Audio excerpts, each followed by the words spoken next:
Welcome to this latest edition of the Real Deal Podcast. I'm your host, Ril Gerald Quinn, episode 1018. But dominates. We will certainly touch on that as we saw a history made on Saturday night, basically Sunday morning in the world of boxing. We'll discuss certainly the Alvarez Crawford matchup, domination by one Terrence Crawford. But first, go to the NFL. Great weekend of football, both college and pro. Just a lot of phenomenal finishes and one score games in the NFL. Of course, the college game was littered with great endings and big time matchups. We begin with the Super Bowl matchup rematch from last year with the Eagles and Chiefs. The Eagles getting by the Chiefs 20-17. Chiefs go to 0-2. Eagles, of course, improve to 2-0. Teams that seemingly are going in opposite directions. Um, this was a high level football game. I want to tell you, it was beautiful to watch from a standpoint of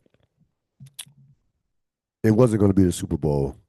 Uh, you had one turnover in the game that, in essence, decided the game with the Kelsey drop pass at 17-13 that led, excuse me, at 13-10 that led the that catapulted the Eagles to the 20-10 lead, and that was game that it basically was game set match from that standpoint. Kansas City just does not have enough offense to make up that type of ground. But this was just a phenomenal chess match between Spagnola and Sirianni, and I just really enjoyed this game. Um, there are a lot of people. The Eagles the Eagles do what the Eagles do. The Eagles can win in so many ways. They can put 30 to 35 on the board. They can also beat you 20-17. They have the type of defensive talent. They have the running game. They have the physicality that there's really no they can win any type of way. So you give them credit from that standpoint. And Kansas City's defense, after a shaky performance in week one against the Chargers, where Herbert just destroyed them, Kansas City's defense stood up and really, I thought, did an excellent job on the Eagles um, all around. Saquon Barkley had the 13-yard touchdown. But other than that, they really kind of contained him more than held Jalen Hurts in check with the passing game. And again, this game came down to one interception, and let's be honest, a couple of missed calls as far in regards to the tush push. Um, I don't have any. Listen, I was during the offseason when it was a proposal to get the tush push banned. I was on despite the fact that the team is in my division, and the team is the team that the Eagles are the team that my team has to go through to get to where they want to be as far as the Super Bowl and division, winning the division, also the Super Bowl. I'm one who says, hey, if you should be able to have a defense, design a defense to be able to stop it. So I don't think it's illegal. I don't think it's cheating, but I will say this. You can't have that play and miss false start calls. There were two to three, at least minimum two false start calls in critical situations that were missed by the officials. You just can't miss those calls.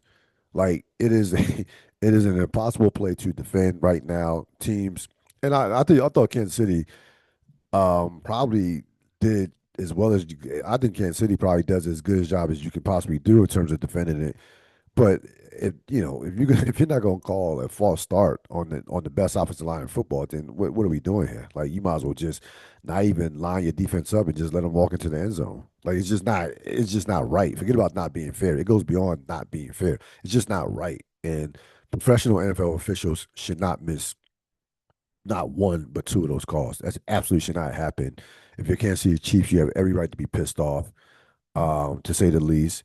And it just shouldn't happen. Again, I have no problem with the play. I think more teams should probably try to use it, to be perfectly honest with you, especially if you have an above average offensive line, and a good running back. But like I said, Eagles have everything. They have the great offensive line. They have an all-world running back, and they have a one of the better running quarterbacks in the league who is strong as an ox. So they have the perfect formula to run that type of play. But you can't have a situation where you miss calls, like where the official miss false start calls. And those are blatantly like those false start missed calls were blatant.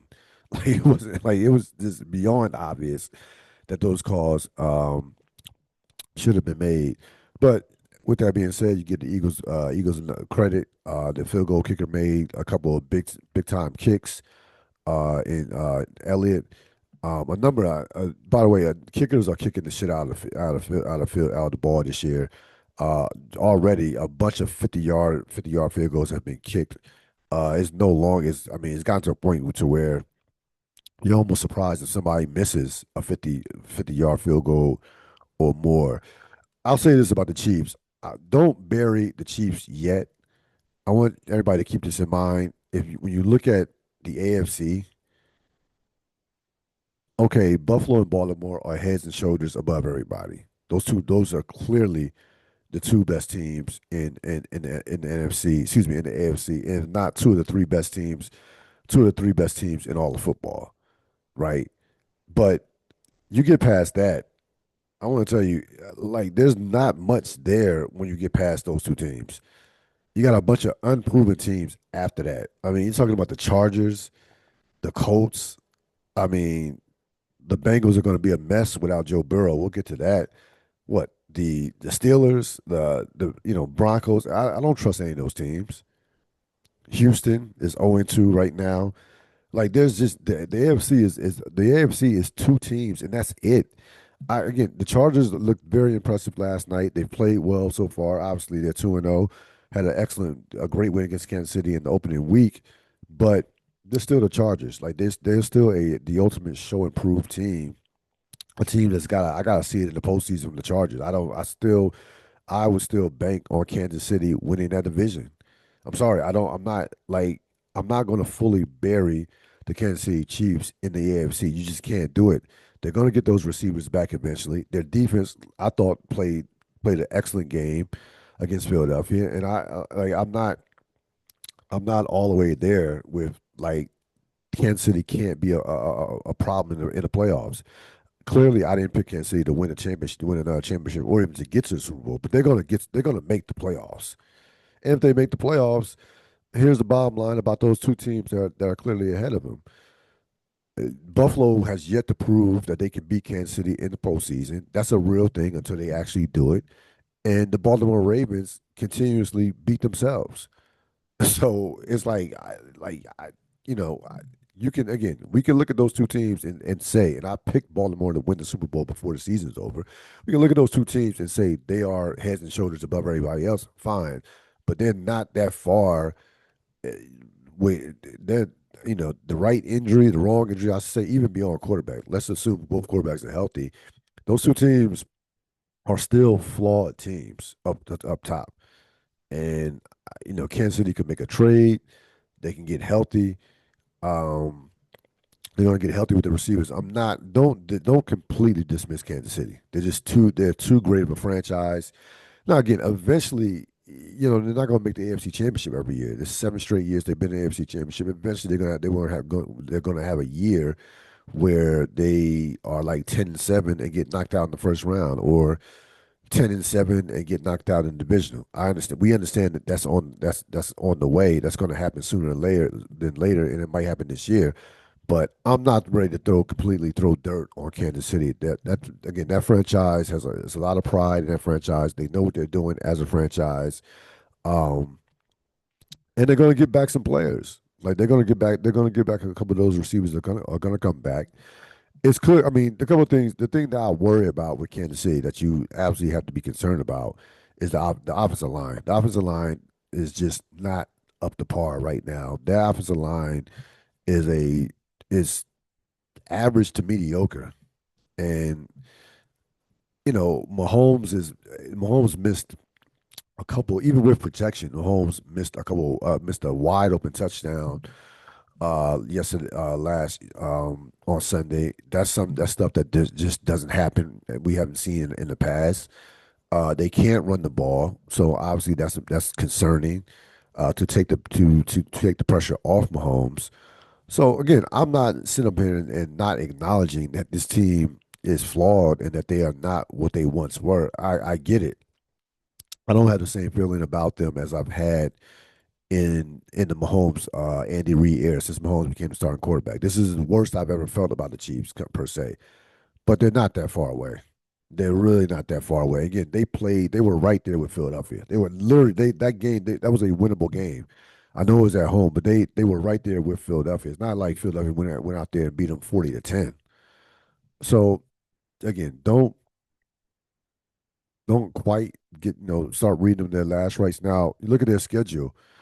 Um, at the Giants, uh, that's a Sunday night game. At the Giants, home to the Ravens.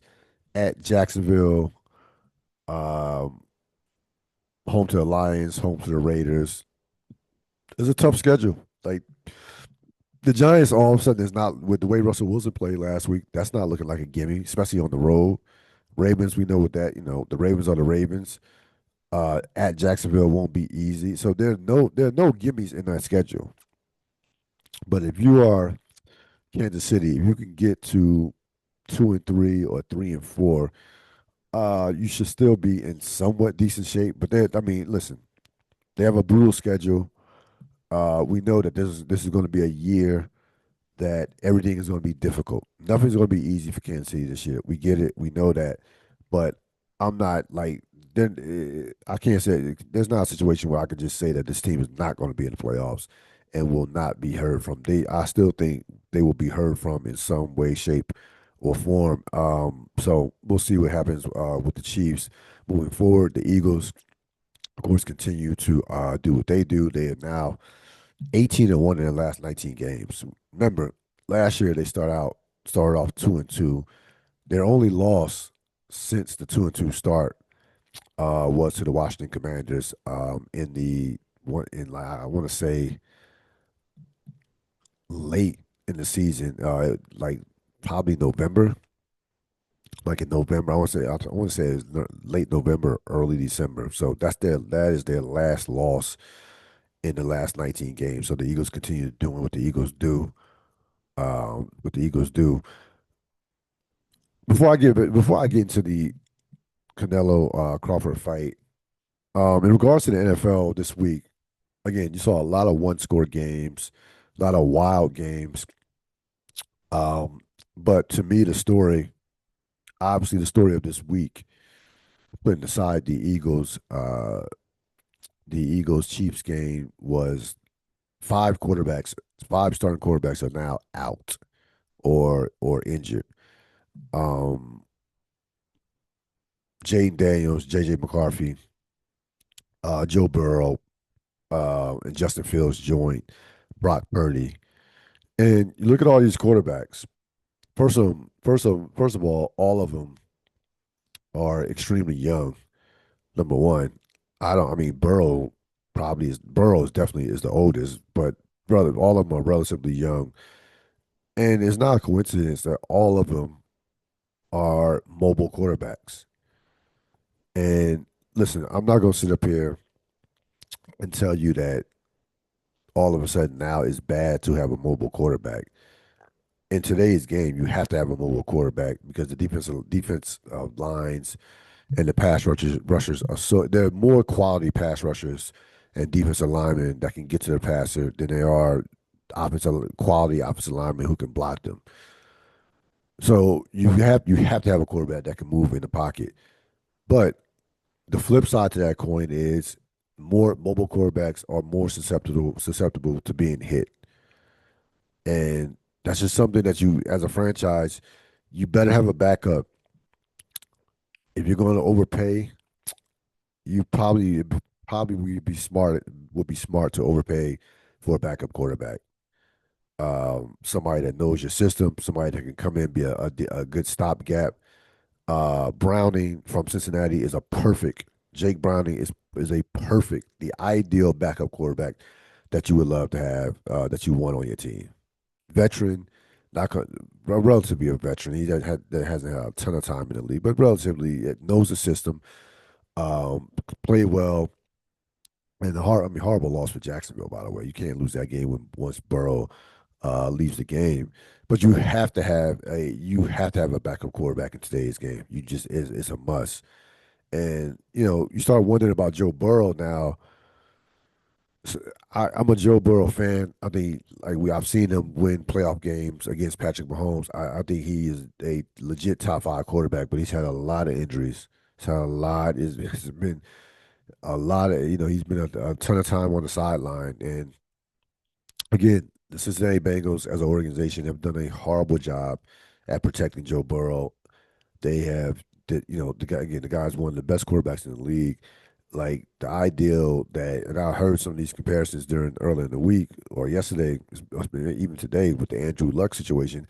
It that is starting to get reminiscent of that. It's starting. I mean, it's not quite there, but you gotta find a way to protect this guy. Like I said, Cincinnati has been so misran over the course in terms of where they spend their money. T. Higgins is an excellent number two receiver, but I guess what? He can rush the passer and he can protect your quarterback. So again, that money could have went towards upgrading the offensive line, and that offensive line still needs to be upgraded. But again, I don't think it's not a coincidence that all those guys that got hurt are running quarterbacks. I really don't think that's a coincidence. You better have a legit number two that can go in there, a game manager, a veteran guy, somebody that can go in there and really can hold down the fort for a couple weeks. I don't expect Jay Daniels to play. I think Washington will sit him to be on the safe side. McCarthy is out for a couple of weeks. We know Brock Purdy is out for a few weeks. Burrow is going to be out for at least they're talking about 3 months. So that's where we stand already. It's not even September. September is just halfway over, and you already have five quarterbacks that are banged up. So we'll certainly keep our eye on that over the course of the season. Of course, the main event of the sports weekend was in Las Vegas. The Canelo Crawford fight. Terrence Crawford uh, decisively defeating Canelo and unifying the super middleweight championship at 168. It was a just methodical, um, near perfect performance out of Crawford. I didn't expect Crawford to win this fight. I thought the weight would be a major factor. He jumped up basically three weight classes, and the respect I have for Canelo as an all time great. Both of these guys are all time greats to say the least. Her a little bit Canelo overrated, possibly. And it's like, nah, you haven't followed his career if you think that guy is overrated. And here's what I want to say: it's not like I don't think Canelo fought a bad fight. Like I rewatched the fight yesterday, and I think it might. I think it was a little closer than people gave it credit for. Though I still think Crawford won decisively. But I thought Canelo, this was about Crawford. This was not about what Canelo didn't do. This is about what Crawford did do. And Crawford, this guy is a boxing genius. This guy is someone who, in two of his last three fights, has delivered two of the greatest performances in recent memory in terms of how he's dispatched Errol Spence and Canelo Alvarez. He's basically almost ended Errol Spence's career. I didn't realize Errol Spence hasn't fought since that loss. That was July of 2023. I think about it, that's a full. It's 2 years ago, and Spence hasn't fought since. They just showed pictures of him on the internet training recently. So and Errol Spence is going to be in the Hall of Fame one day.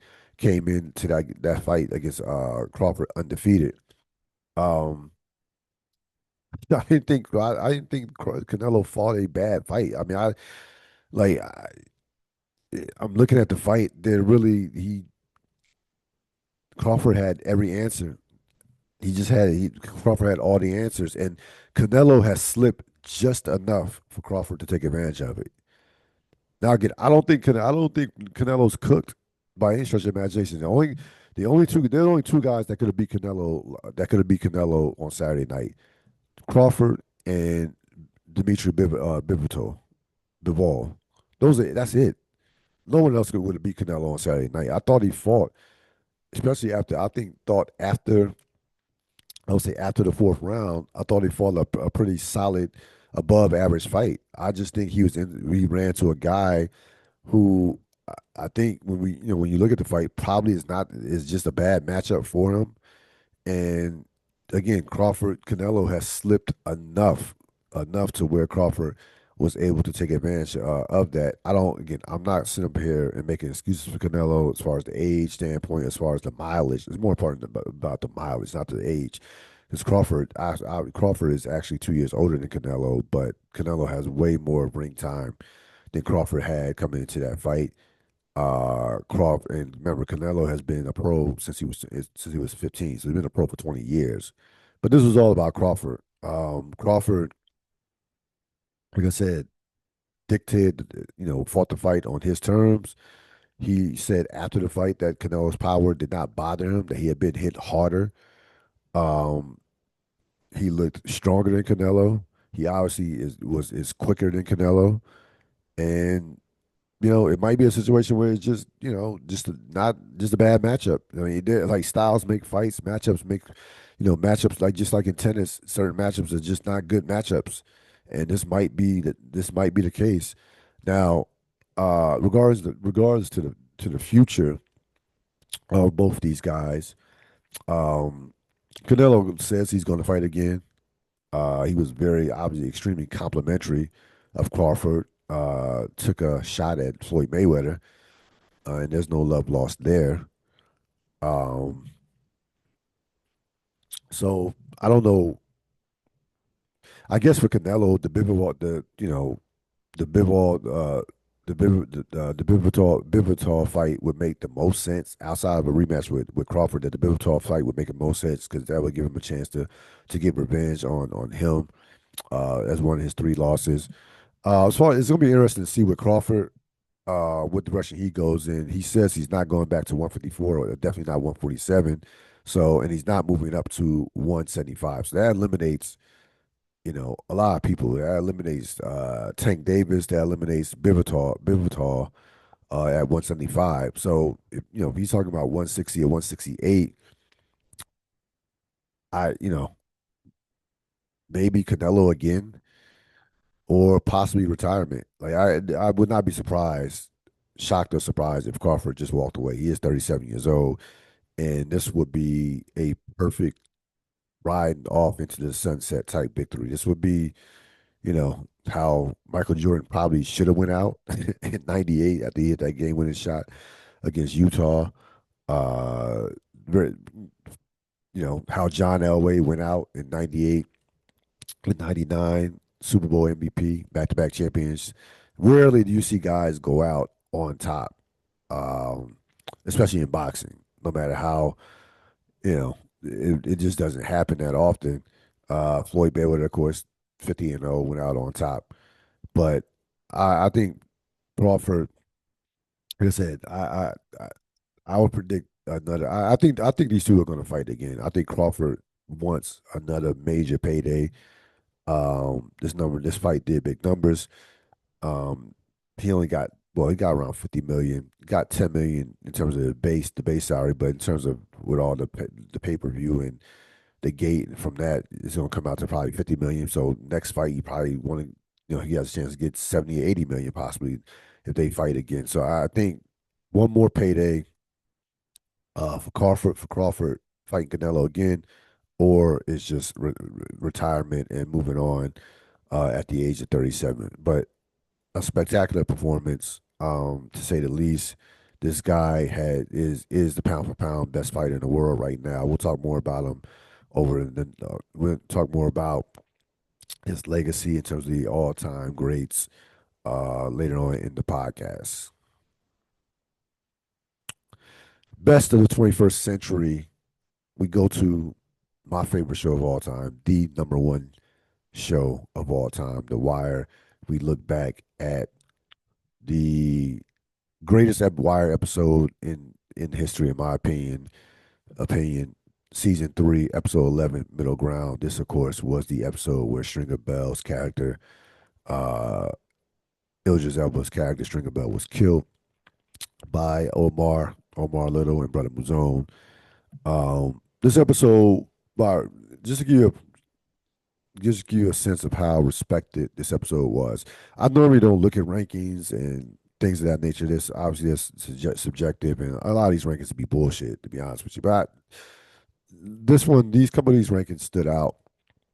Um, First, Rolling Stone, and I rarely agree with anything Rolling Stone does as far as rankings. They singers, movies, actors, whatever, artists, but Rolling Stone had it in terms of their top 100 episodes in television history. They had the 12th greatest episode in television history out of all, like, so that shows you how much respect it had in all of history, the 12th greatest episode ever.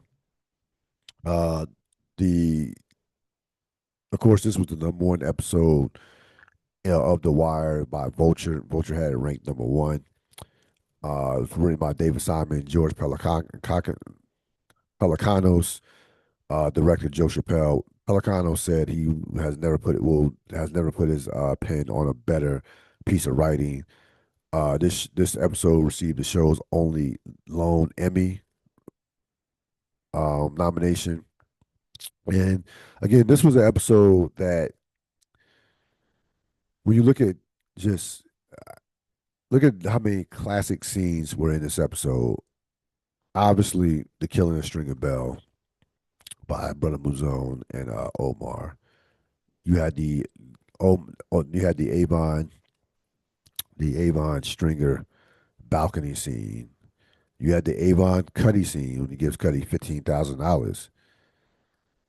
You had Stringer and Levy. That scene was a classic scene. Realizing that Clay Davis had played him. This was a Stringer Avon episode. Um, you probably saw more Avon in this episode than any episode in the history of the show. To be honest with you, Avon was in at least four scenes in this episode. The Avon brother Muzone was a classic scene, and this was the beginning. This was the end of the Barksdales as we know them. I know, of course, the season finale, middle Mission Impossible. Avon, of course, Avon goes to jail, and they kind of wrap up the detail, and everybody kind of goes in their different directions from that standpoint. But Avon, uh, the writers took a major risk with killing Stringer Bell. At that point, this is in 2004, so we're talking 21 years ago. At that point, characters the magnitude of Stringer Bell didn't die on television. This is it just didn't happen in 2004. Like you kept a Stringer Bell until the end of the series. That level of character, that level as far as where Stringer Bell, Idris Elba was at. Remember, going in by season three, Idris Elba's character, Stringer Bell's character, was right there with McNulty as far as being the main number one character on the show. Especially um, considering that Avon was in jail for the majority of season two, and really for first part of season three. But the character, like, it became a polarizing character. It became a character that we had really never seen before. This a drug dealer who disintelligent, who was looking to get out and become a legit businessman. That's just something that we had never seen on television. That sophisticated of a character in this type of show, and this was his death was 3 seasons in the making. There were so many missteps that Stringer Bell had during the course of not only this season, but over the course of the show. And if you really go back and watch the show from start to finish, you could kind of see this coming, uh, not a mile away, but you can there were things that scenes and mistakes that said that this could possibly that this would be his fate. David Simon flat out said, Stringer, this was a season of reformers. Cuddy, Bunny Colvin, and Stringer were like the leading reformers, and all those, with the exception of Cuddy, uh, the other two just didn't survive as far as trying to reform the drug game. David Simon Flash said the game will not stand reform, and Stringer found that out the hard way. This also was a pivotal moment for the show, because with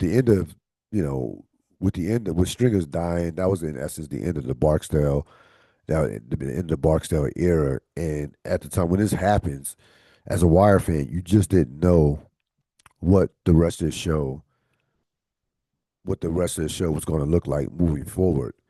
The Barksdales, the Barksdales were featured in season one, predominantly season one. They kind of put them on the back burner in season two and focused on the docks with the docks and the Greeks.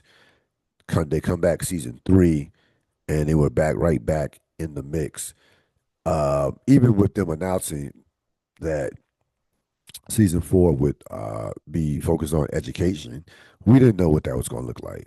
And again, it turned out to be, I think, the greatest season in the history of television from that standpoint. But at the time in 2004, we did not know what the future of the show was going to look like with the basically the ending of the Barksdale reign on this particular show. Um, Idris Elba did not, understandably so, because I mean, you get killed off the show. That's you basically your contract is up, you're done. But he was not on board with this, with the killing of his character at first, but later on would say that he understood it. He understood it, why it had to happen, for the purpose of the story and not just for popularity of the character. And one thing about David Simon and the rest of the Wire writers over the course of the duration of that show, they did not give a shit about popular characters. All like they killed Stringer, they killed Omar, Avon goes to jail. Um, they killed a number of prominent characters. I mean, they killed some of the great characters in recent television memory, or took them off, wrote them off. So their storytelling, the purpose of that show served story. It did not serve character. It served story, and that's what separated The Wire from about like 99% of the shows ever made. Again, this was my favorite episode of all time. And then there've been a lot of classic Wire episodes of all time. That's saying a lot to say that one episode stands out, but this one definitely stood out. Um, and it was the beginning of the end. It was the end of an era of a drug dynasty in regards to the Barksdales, and kind of led to what we will see in season four moving forward with Marlo Stanfield and his organization. So, best of the 21st century, The Wire, season three, episode 11, Middle Ground, and certainly as and we're going to be doing best of the 21st century for the rest of the year, celebrating 25 years of sports and pop culture. Certainly will not be the last episode you see of The Wire on this for the rest of the year. I would say at least one, if not two more remaining. Who won the week? Of course, Terrence Crawford defeating Canelo Alvarez, and really, I don't like people saying that he cemented his legacy. I think his legacy was already intact. I think he was already, even if he loses this fight, he's an all time great. What this fight did to his career, to me, obviously it made him the best fighter of this generation, number one. But frankly, it put him on a list of, I don't know, 15 to 20, 20, 20, maybe 15 to 20 fighters who have legitimate claims to be the greatest of all time. Maybe that number is only like 10 to 15, depending on how far you want to go back. But Terrence Crawford, if Terrence Crawford wants to feel like he's the greatest fighter of all time, who am I to argue? Like, he has every right to feel that way. If somebody wants to say that Terrence Crawford is the greatest fighter of all time, so be it. He's on the list of fighters who are a part of that conversation now. That's the level of being a GOAT. He's a GOAT. There's no two ways about it. Um, being doing some of the things that he can do in a ring, fighting the multiple styles of southpaw and orthodox, um, the defense, the power, the speed. There's really nothing that he can't do as a fighter. He really has no weaknesses to be of note, or any weaknesses that have yet to be exploited. And this guy did it the hard way. It was nothing easy. He was not the most ballyhoo fighter of this generation, not the most hyped. He had to, like, wasn't the most well liked as far as popularity standpoint. From a popularity standpoint, really did his own thing from an independent standpoint. Um, he's earned everything he's gotten, and then some, to say the least. And uh, this guy is a genius in the ring. He's an absolute genius in the ring. How he processes information, how he adjusts on the fly. Um, and frankly, easy to root for. Like, you're not gonna see Terrence Crawford doing some dumb shit outside the ring. He had the scare early in his career before he even got into fighting with almost getting shot. Well, getting shot, but it almost driving himself to the hospital. That was before his professional career even started. But as a professional, since he turned pro, this guy has been clean as a whistle as far as you're not going to hear about the off the field, the off the box, out of the ring shit with him. He's focused on boxing. He's a guy who clearly has perfected the craft and respects the craft to the highest level. And he's going to tell you how and be honest with you, he's going to tell you how he feels. In terms of interview, I found him to be an engaging interview. To be honest with you, he broke down why he beat Canelo and why he thought he was going to beat Canelo. He did exactly what he said. What he said he was going to do. And I mean, this guy's one again. He's one of the greatest fighters of all time and out of any weight class. Period. Point blank. And like I said earlier, I I would not be surprised if he just walked away. Wouldn't be surprised. This would be a perfect fight to go out. Canelo was his white whale. He wanted this fight. Uh, I didn't think that it was going to happen. I didn't think that he would go up to 168. He went up to 168, and you give him all the credit in the world for it. He goes up to 168 and says, "Hey," and fights Canelo in Vegas. They remember Canelo. There were some judges that had the fight tied going into the 11th round, which was just it would have been. I mean, it would have been beyond embarrassing if Canelo would have won that fight in a decision. And trust me, ask Triple G how hard it is to win a decision in Vegas against Canelo. If you go back to the Floyd Mayweather fight, we know Floyd embarrassed Canelo. One of those judges had the fight scored a draw. So that Vegas, I was a little bit nervous at the end of the fight with that Vegas judging because with Canelo, like, we've seen that movie before. We've seen how they favored Canelo, but it wasn't, it wasn't meant to be from that standpoint. So this guy is obviously a generational fighter, and will again does not have to take a backseat to anyone as being considered in terms of being considered one of the greatest, if not the greatest fighter of all time. I listen, it's universally regarded Sugar Ray Robinson is the greatest fighter of all time, but who like we can go through at least 15 to 20 guys who have a legit case. That's the beauty of boxing, the beauty of the legacy of the history of the sport. There are a number of guys who There are about 15, 20 guys who can lay claim to the greatest boxer of all time, and certainly you're gonna have to add Terrence Bud Crawford's name to that list. Great week, great Saturday of college football. It really started out Thursday with the NC State game. That was an excellent game, NC State Wake Forest. But Saturday, you had a little bit two devastating losses by the home teams in regards to what happened to Notre Dame against Texas A&M. But more importantly, let's go to Knox. Let's go to Knoxville because I think that was a way bigger loss and a way more devastating loss to what Georgia did with Tennessee. Tennessee was in total control of that game. Tennessee loses that game 41-40 in overtime. You knew once the kicker missed the kick in regulation that Georgia probably was going to win in overtime. Um,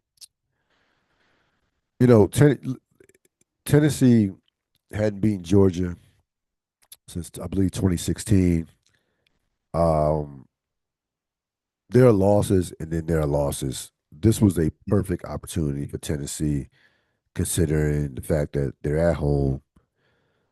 This is not a vintage Georgia team.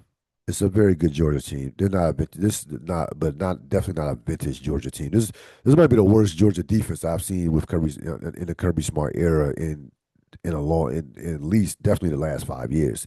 That secondary is the secondary is bad, and Tennessee was punishing them early in the game. Now Kirby is such a great defensive coach. We know he's a secondary guy. He might end up getting it fixed, but they remember keep in mind Georgia has lost a ton of talent defensively, especially in the secondary over the course of the last 5 years. So that might be catching up with them in terms of this year.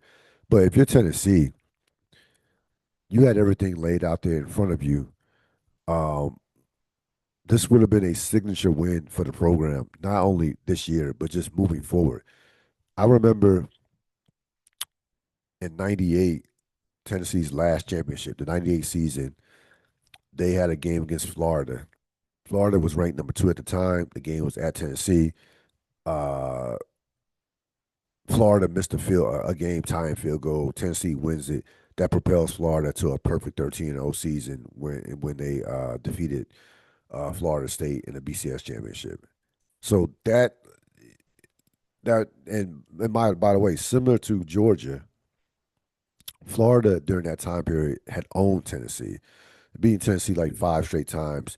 They got over that hump, and they took. And then again, this is T. Martin. This is not Peyton Manning, by the way. Peyton Manning had draft was in the had just left Tennessee, and ironically, they win the championship the year after he leaves with T. Martin, who maybe had a cup of coffee in the NFL. I don't think T. Martin. T. Martin might. I think T. Martin did get drafted, but I never saw the light of day in the NFL, but was able to do something that Peyton Manning wasn't, and that's win a national championship. I say that to say this win could have propelled that program not only this year but just moving forward because that's the last time Tennessee has won a championship or been even in the championship mix.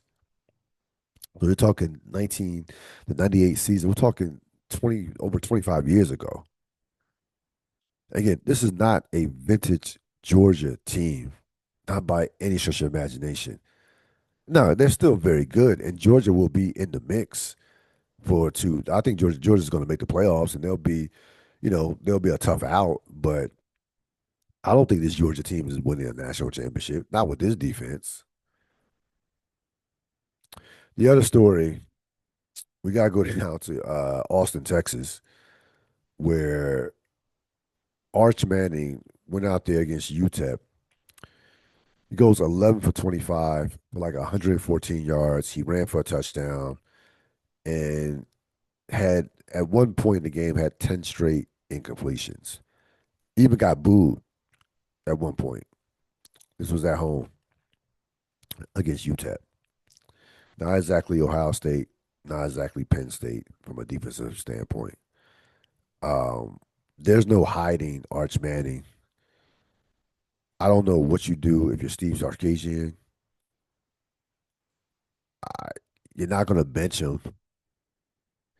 And what you're seeing right now is you're seeing why Arch Manning Sarkisian started Quinn Ewers over Arch Manning. You seeing why a fifth round draft pick got the starting nod over Arch Manning last year? It's not that good. Like it's not even. It's really not even complicated. But to say he's not that good, it's just that simple. And he is a product of the hype machine. Obviously, a product of football royalty with his last name being Manning. But there's nowhere to run, nowhere to hide. The great to go back to our our boxing theme for this program. Joe Lewis once said that you can't. I don't know what you do if or what Sarkisian is going to do. You're not going to bench him. It's not happening.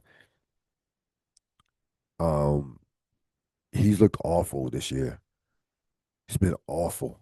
I mean, even the game where they put up a bunch of points last week, he didn't play well. We know. I mean, he's been two of the three games. He's been just god awful. Like, forget about Heisman Trophy. Forget about number one pick or first round quarterback. He does not look like he doesn't. He barely looks like a college quarterback right now. Forget about a future pro. He barely looks like a college quarterback right now. So this is one of the more unique stories in recent college football history in regards to a quarterback who came in with this type of reputation, who, again, coming into the season, you see the uh, draft projection, you see the number one odds for a Heisman, and you just said to yourself, at least I said to myself, what is this based on? Like what exactly is this? What did I not see last year to make me believe that this guy should be the number one pick in the draft in 2026 and should be a leading candidate for a Heisman Trophy? So I like I don't think you can't hide him. So Texas has a lot of talent. They don't have enough talent to where they can win a championship with this guy playing quarterback the way he's playing quarterback. That's just not going to happen. They won't even like they'll possibly make the playoffs maybe, but they have one loss. So and the SEC is hard too. The SEC is loaded this year. So me, I'm just interested to see how Sarkisian handles this. That wondering if it does get so, will it get bad enough to where he will consider benching him? We'll see. That's going to wrap it up for this latest edition of the Real Deal Podcast. I will see you next time. Enjoy the rest of your week. So long.